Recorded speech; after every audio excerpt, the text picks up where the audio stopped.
एक बार भोमनपुर में राजन नाम का एक आदमी था जो एक धोबी था और वह अपनी बेटी रेखा के साथ रहता था। रोजाना राजन अपनी बेटी के साथ ग्रामीणों के घर पर उनके गंदे कपड़ों को इकट्ठा करने के लिए जाता था। कपड़े इकट्ठा करने के बाद वह इन्हें एक एक करके गिनता, उन्हें एक पोटली के रूप में बनाता और उन्हें नदी के किनारे ले जाता था। जब राजन कपड़े धोता था, रेखा कपड़ों के लिए साबुन तैयार करती थी। कपड़े धोने के बाद राजन साबुन में कपड़े डुबोता, अपनी बेटी की मदद से उन्हें निचोड़ता था और उन कपड़ों को चट्टानों पर फैलाकर सुखाता था। कपड़ों को घर पर लाकर राजन इस्त्री करता था और रेखा पोटली में बांधती थी। इसी तरह वे मेहनत करते थे और पैसे कमाते थे। कपड़े धोते समय रेखा कुछ खास कपड़ों को देखती और कहती थी, पिताजी, मैं इस प्रकार के कपड़े कब पहनूंगी? पिताजी, क्या आप इस पोशाक को देख रहे हैं? सुंदर है ना? मुझे लाल रंग के कपड़े बहुत पसंद हैं।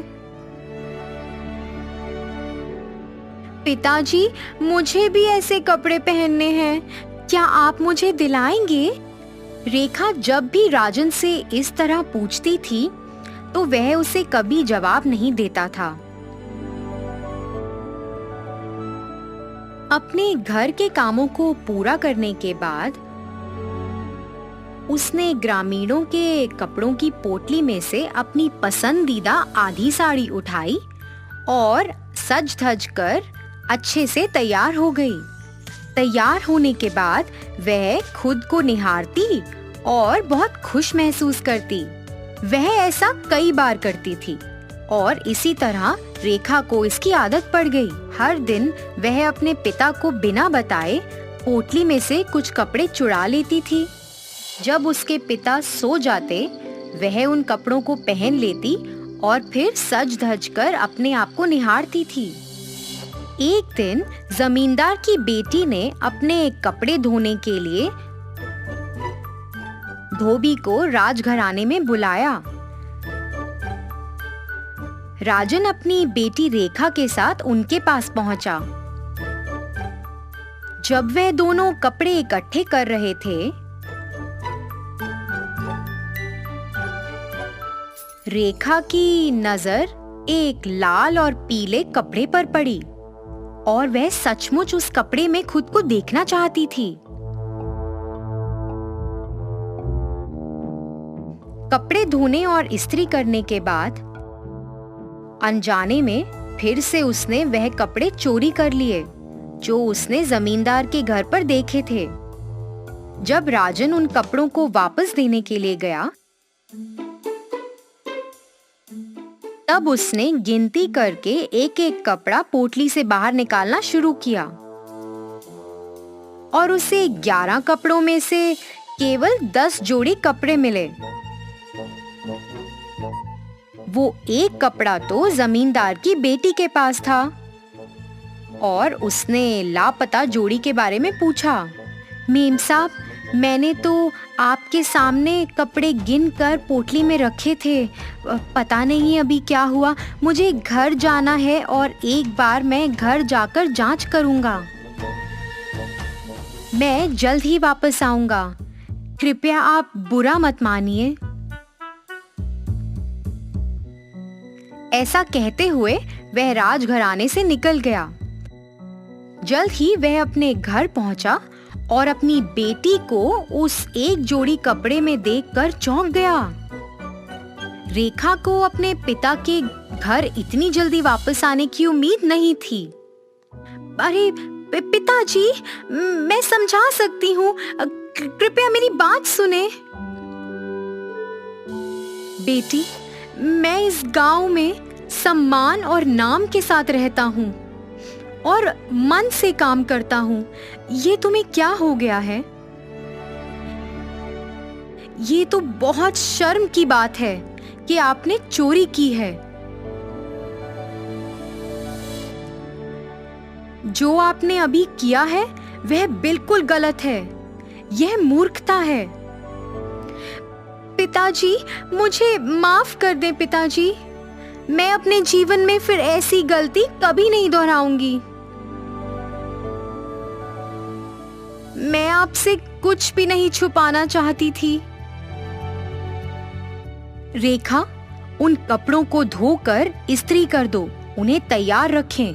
मुझे उन्हें वापस कल लेकर जाना है।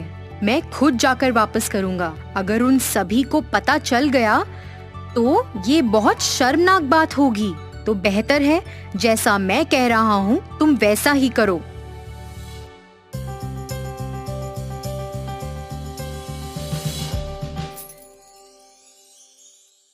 फिर ऐसे ही कुछ दिन बीत गए। रेखा अपने कुछ दोस्तों के साथ थी। रेखा, तुम क्या कर रही हो? गांव के बाजार में बहुत रंगीन कपड़े मिल रहे हैं। चलो उन्हें खरीदते हैं। हाँ, ये तुम्हें पता नहीं है क्या? आओ साथ चले और देखते हैं। दोस्तों, तुम लोग जाओ, मैं नहीं आ सकती। क्यों? तुम क्यों नहीं आ सकती? क्योंकि मेरे पास पैसे नहीं हैं। अरे, ये कोई बहुत बड़ी बात नहीं है। अपने कोई भी 3 पुराने जोड़े कपड़ों में से एक उठा कर ले आओ। लेकिन ऐसा क्यों? क्योंकि उस बाजार में एक आदमी है जो पुराने जोड़ी कपड़े लेता है और उसके बदले में हमें पैसे देता है। क्या सच्ची? ये तो बहुत अच्छी बात है। लेकिन मेरे पास केवल 2 जोड़ी कपड़े हैं। मैं 3 जोड़ी कैसे बेच सकती हूँ? तुम एक काम करो यार, तुम्हारे पिता एक धोबी हैं। रोज कम से कम 100 जोड़े कपड़े तो आते हैं ना। तुम उन कपड़ों में कुछ 3 जोड़ी कपड़े नहीं चुरा सकती? अरे, उन्हें बेच देंगे और हमें बदले में पैसे मिलेंगे। उन पैसों से तुम नए कपड़े खरीद सकती हो। अच्छा, हाँ, ये ठीक तो है, मगर अगर मेरे पिताजी को इस बारे में पता चल गया तो वे मुझे घर से बाहर निकाल देंगे। अरे, ऐसा कुछ नहीं होगा यार। हम तो उन कपड़ों को बेचने जा रहे हैं। उन्हें कैसे पता चलेगा कि तुमने कपड़े चोरी किए हैं? कपड़े तो गायब हो जाएंगे, तो पकड़े जाने का तो सवाल ही नहीं। इस तरह से रेखा ने अपने दोस्तों की बात मान ली। रेखा ने 3 जोड़ी कपड़े चुरा लिए और अपने दोस्तों के साथ बाजार तक दौड़ लगाई। उन्होंने उन कपड़ों को बेच दिया और उसके बदले उन्होंने रेखा के लिए पसंदीदा रंग की साड़ियां खरीदी। उन नए कपड़ों के साथ रेखा वापस घर लौट आई और नए कपड़ों को उसने बाहर छुपा दिया। जैसे ही रेखा घर वापस लौटी, उसने देखा कि उसके पिता वह खोए हुए कपड़ों को पूरे घर में तलाश रहे हैं। रेखा ने भी खोजना शुरू कर दिया। उसी समय गांव के सरपंच कुछ अन्य गांव वालों के साथ राजन के घर पर पहुंचे। अरे राजन, बाहर आओ, जल्दी बाहर आओ। उनकी पुकार सुनकर राजन घर से बाहर निकला। उसने सरपंच के हाथों में वह गायब हो गए कपड़ों को देखा और उन्हें देख के आश्चर्यचकित हो गया। सरपंच ने उसे बताया कि यह कपड़े उसे बाजार में मिले, जहां पे पुराने कपड़े खरीदे जा रहे थे, जिसके बदले ग्राहकों को पैसे मिल रहे थे। राजन, क्या ये उचित है? नहीं नहीं साहब, मैंने उन्हें पैसे के लिए नहीं बेचा। कृपया मुझ पर भरोसा करें। मुझे नहीं पता कि यह कपड़े उस आदमी के पास कैसे पहुंचे। राजन, ये तुम्हारे बारे में नहीं है। उस व्यक्ति को ये कपड़े तुम्हारी खुद की बेटी ने बेचे हैं। क्या इस तरह आप अपने बच्चों की परवरिश कर रहे हैं? मेरे दोस्तों, आप सभी मेरी बात ठीक से सुनो। अब से कपड़ों को धोने और इस्त्री करने के लिए हम राजन को नहीं देंगे। हमारे बीच जो अफवाह फैलाई गई है वह सच है।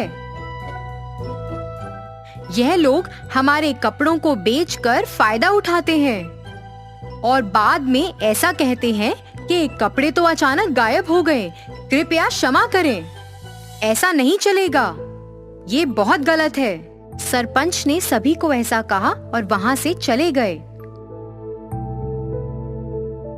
तो बच्चों, इस कहानी से हमें ये सीख मिलती है कि हमें बड़ों की बात हमेशा माननी चाहिए। हमें बार बार गलती नहीं करनी चाहिए, क्योंकि बार बार की हुई गलती आदत बन जाती है। हमें अपने पड़ोसियों के साथ मिलजुल कर रहना है।